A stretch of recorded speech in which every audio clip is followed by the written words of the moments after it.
Pyramid with a square base. So first, let's get that sentence in our minds, okay? So a right pyramid. A right pyramid, we just need to know, looks like it has a rectangular base. Uh, it could be a square, but it's just your typical pyramid, okay?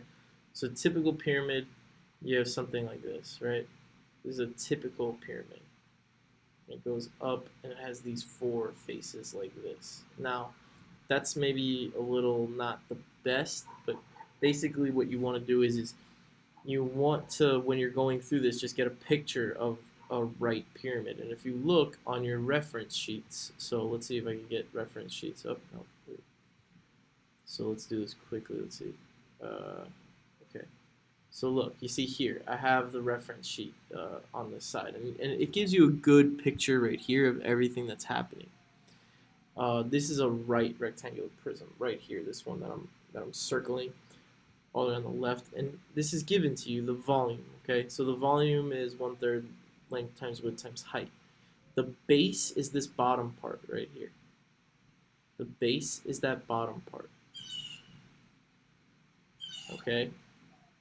In this case, L and W need not be equal, but there's something in this problem. So it's a right rectangular pyramid. It's a right pyramid with a square base. So I'm going to try my best. I was looking at that carefully to see if I could draw this better. Let's see if I can draw it better now. Let's see how they have it. Tricky. Okay.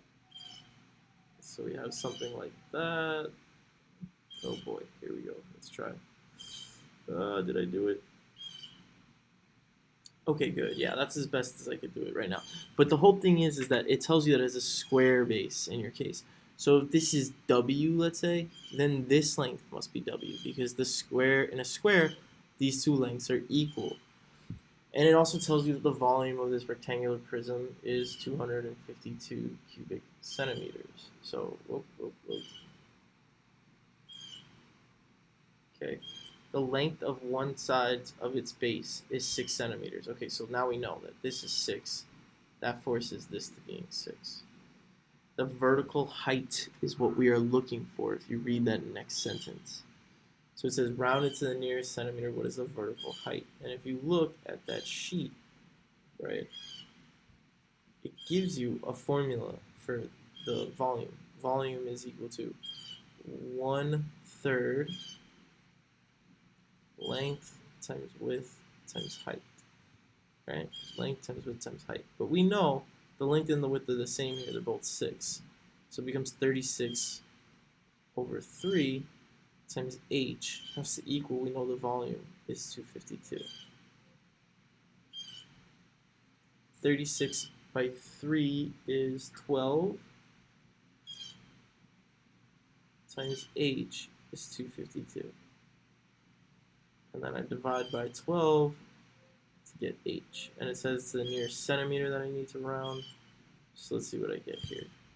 252 divided by 12 is 21. Oh, okay, so it's a perfect number. Good. So it's a whole number, I should say. 21. Okay?